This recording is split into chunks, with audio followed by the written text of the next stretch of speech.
پیش خدمت ہے ریاض عاقب کے شہرائے آفاق ناول سنائپر 1 کے بعد سنائپر 2 پر مبنی ایک پاکستانی سنائپر کی عظیم داستان۔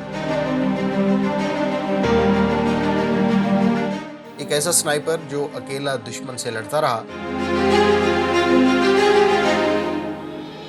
اور کئی خطرناک مشن سر انجام دیے،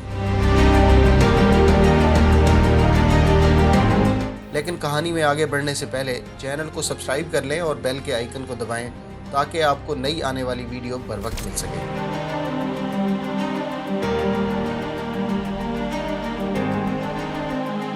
اگر آپ کو ہماری ویڈیوز اچھی لگیں تو ان کو لائک اور شیئر ضرور کریں۔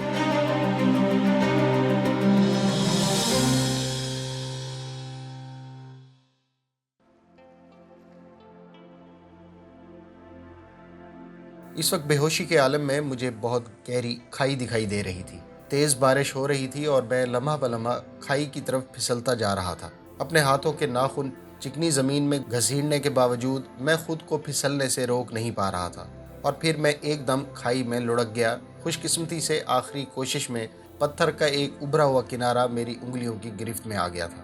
اسے پکڑ کر میں ہوا میں لٹکنے لگا۔ نیچے دیکھنے پر حد نگاہ تک کھائی کی تہہ نظر نہ آئی۔ میرے ہاتھ سے پتھر کا کنارہ چھوٹنے کی دیر تھی، اس کے بعد یقیناً کھائی کی تہہ تک پہنچنے سے پہلے ہی میں نے رب کو پیارا ہو جانا تھا۔ میں نے اوپر اٹھنے کی کوشش کی مگر میرے بازوؤں میں جان ہی ختم ہو گئی تھی۔ موت لمحہ بلمحہ مجھے نگلنے کے لیے آگے بڑھ رہی تھی۔ پتھر کا کنارہ میرے ہاتھ سے چھوٹنا ہی چاہتا تھا کہ اچانک ایک جانب سے پلوشہ بھاگتی ہوئی نمودار ہوئی۔ اگلے ہی لمحے گھٹنوں کے بل بیٹھتے ہوئے اس نے میرے دائیں ہاتھ کو اپنے ملائم ہاتھ میں جکڑ لیا۔ دونوں ایڑیاں چکنی زمین میں گاڑ کر اس نے پورا زور لگایا اور میں آہستہ آہستہ اوپر آنے لگا۔ تھوڑی دیر بعد میں ہانپتا ہوا اس کے پہلو میں لیٹا تھا۔ راجو، مجھے آواز نہیں دے سکتے تھے؟ وہ شکوہ کناں ہوئی۔ اگر مجھے آنے میں تھوڑی دیر ہو گئی ہوتی تو آپ تو گئے تھے نیچے۔ چندہ، میرا حلق ہی خشک ہو گیا تھا، منہ سے آواز ہی نہیں نکل رہی تھی۔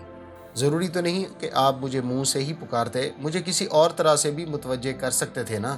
اس کا گلہ جاری رہا۔ اگر آپ کو کچھ ہو جاتا تو پلوشہ کیسے زندہ رہ پاتی؟ میں مسکرایا، گویا مجھ سے زیادہ میری موت کی اس سے زیادہ فکر ہے۔ وہ بھرتے ہوئے بولی، ہاں، اپنی موت کی فکر ہے، کیونکہ میرے راجو کے لیے میری زندگی بہت اہمیت کی حامل ہے۔ چندہ، خفا تو نہیں ہوتے؟ اب بتاؤ نا، ایسی حالت میں تمہیں کیسے متوجہ کرتا؟ وہ منہ بناتے ہوئے بولی، آپ کے پاس پستول بھی موجود تھا، اس سے ہوائی فائر کر لیتے۔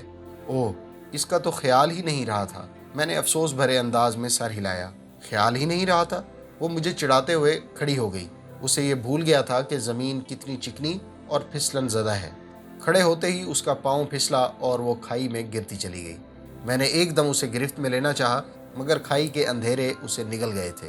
میری سماعتوں میں بس اس کی آخری چیخ ہی گونجتی رہ گئی تھی جو وہ میرا نام پکارتے ہوئے چیخی تھی، راجو۔ اس کے ساتھ ہی مجھے ہوش آ گیا۔ اس حالت میں بھی اس بھیانک سپنے سے میرا دل دھک دھک کر رہا تھا۔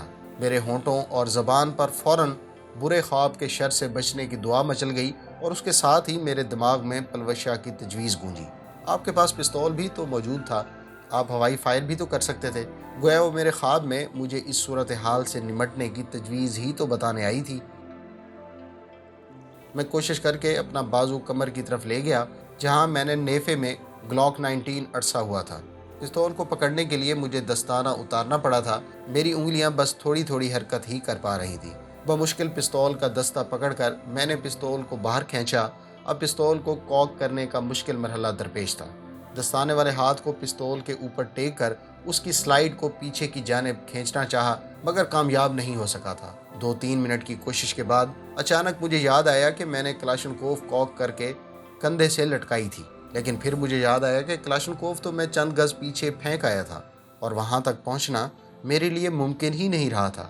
میں دوبارہ پستول کے ساتھ مغز ماری کرنے لگا۔ چند لمحوں کی کوشش کے بعد سلائیڈ ہلکا سا پیچھے کو کھسکی۔ میں نے ہاتھ پر مکمل زور دے دیا تھا اور پھر وہ مشکل مرحلہ بھی طے ہو گیا۔ سلائیڈ مکمل پیچھے دھکیل کر میں نے اس پر سے ہاتھ ہٹایا۔ سلائیڈ ایک جھٹکے سے آگے بڑھی اور پستول کاک ہو گیا۔ میں نے ٹریگر گارڈ میں شہادت کی انگلی ڈال کر پستول کی بیرل کا رخ سامنے کی طرف کرتے ہوئے ٹریگر کھینچ لیا۔ دھماکے کے ساتھ میرے ہاتھ کو جھٹکا لگا۔ گولی فائر ہونے کی آواز سے ماحول گونج اٹھا تھا۔ میں نے ایک گولی پر اکتفا نہیں کیا تھا، دوسری، تیسری اور چوتھی بار بھی میں ٹریگر دباتا گیا۔ ہر بار مجھے اتنا ہی زور لگانا پڑا جتنا کہ ایک گہرے کنویں سے پانی کا بڑا ڈول کھینچنے والے شخص کو لگانا پڑتا ہے۔ چوتھی بار ٹریگر دبا کر میں نے بے دم ہو کر اپنی کونیوں پر سر ٹیک دیا۔ اس کے بعد میری ہمت جواب دے گئی تھی۔ کئی لمحے بیت گئے، یا شاید مجھے ہی لگ رہا تھا کہ وقت تھم گیا ہے۔ دروازے پر آہٹ ہوئی، کسی نے کچھ پکارا تھا، مگر شاید میری سماعتوں نے بھی کام چھوڑ دیا تھا۔ پھر میری آنکھوں نے روشنی کی جھلک دیکھی اور میں نے آنکھیں بند کر لیں۔ دونوں ہاتھوں نے مجھے بازو سے پکڑ کر جھنجھوڑا اور میرے کانوں کے قریب ہی ایک نسوانی آواز آئی، ہوش میں آؤ، اٹھو۔ شاید وہ اکیلی عورت مجھے اٹھا نہیں پا رہی تھی۔ میں حرکت نہیں کر سکتا، میں زیر لب بڑبڑا کر رہ گیا تھا۔ مجھے مدد بھی ملی تھی تو ایک کمزور عورت کی جو مجھے اٹھا بھی نہیں سکتی تھی۔ وہ دروازے کی طرف منہ کر کے زور سے چلائی، رڑا رڑا، بھائی کو ساتھ لے کر آؤ یہاں۔ چند لمحوں بعد مجھے قریب سے ایک لڑکی کی آواز سنائی دی، جی باجی، شاید وہ اس کی چھوٹی بہن تھی۔ تم دونوں اس کی ٹانگوں سے پکڑو، میں بازو تھامتی ہوں، یہ بے ہوش ہے، اگر کچھ دیر ایسے پڑا رہا تو زندہ بھی نہیں بچے گا۔ ٹھیک ہے باجی۔ اس مرتبہ ایک لڑکے کی آواز آئی تھی اور پھر میرا جسم ذرا سا زمین سے بلند ہوا اور وہ مجھے اندر لے جانے لگے۔ طویل صحن عبور کر کے وہ ایک کمرے میں داخل ہوئے۔ کمرے میں انگیٹھی روشن تھی۔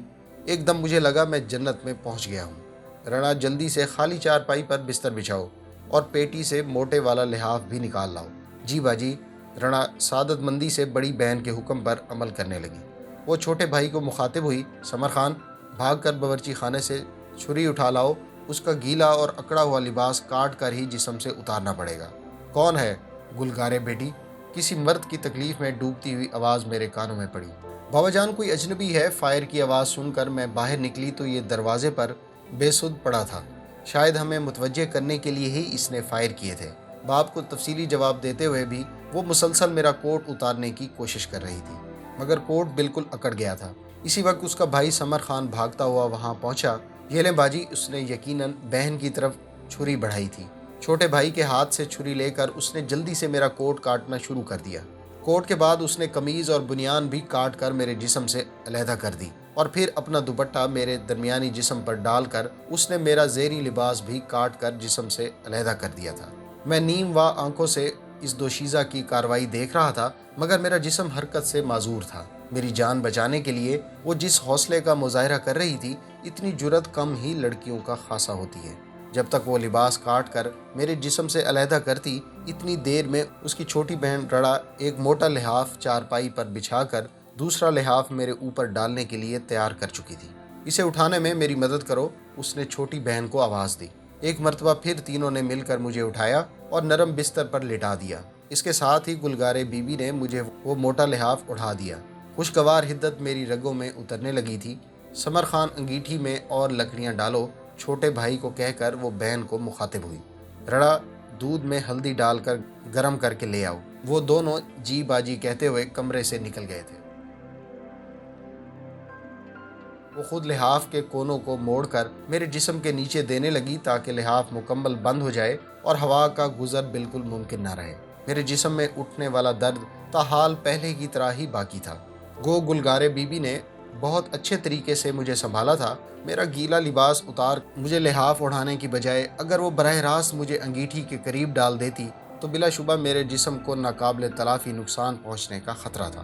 ٹھنڈ لگنے والے شخص کو یوں ایک دم آگ کے قریب لے جانا بالکل ہی غلط ہے۔ البتہ مجھے لحاف اڑھا کر انگیٹھی کی آگ کو زیادہ سے زیادہ دہکانا بہت مناسب تھا۔ یقیناً ٹھنڈے علاقے سے تعلق رکھنے کے باعث اسے معلوم تھا کہ ٹھنڈ کا شکار ہونے والے شخص کو کیسے سنبھالا جاتا ہے۔ میں نے آہستہ آہستہ ہاتھوں کی انگلیوں کو حرکت دینی شروع کر دی تھی۔ میرے پاؤں ابھی تک سن تھے، البتہ نچلے دھڑ میں شدید درد ہو رہا تھا، اور ایسا ہونا میرے لیے تسلی کا باعث تھا۔ درد کا احساس ہونے کا مطلب یہی تھا کہ میرا جسم ٹھیک تھا۔ میں پاؤں کی انگلیوں کو حرکت دینے کی کوشش کرنے لگا۔ آہستہ آہستہ میرے پاؤں میں بھی درد کا احساس جاگنے لگا تھا۔ میرے کانوں میں اس مرد کے قرانے کی آواز پہنچی، غالباً وہ بھی کسی قسم کی تکلیف میں مبتلا تھا۔ اسی وقت رڑا ہلدی ملا دودھ لے کر پہنچ گئی۔ میرے چہرے سے تھوڑی سی رضائی کھسکا کر گلگارے بی بی نے میرا منہ باہر نکالا اور میرے سر کے نیچے تکیہ رکھ کر ایک بڑے چمچ سے ہلدی ملا دودھ مجھے پلانے لگی۔ اس نے مجھے رضائی سے باہر نکالنے کی کوشش نہیں کی تھی،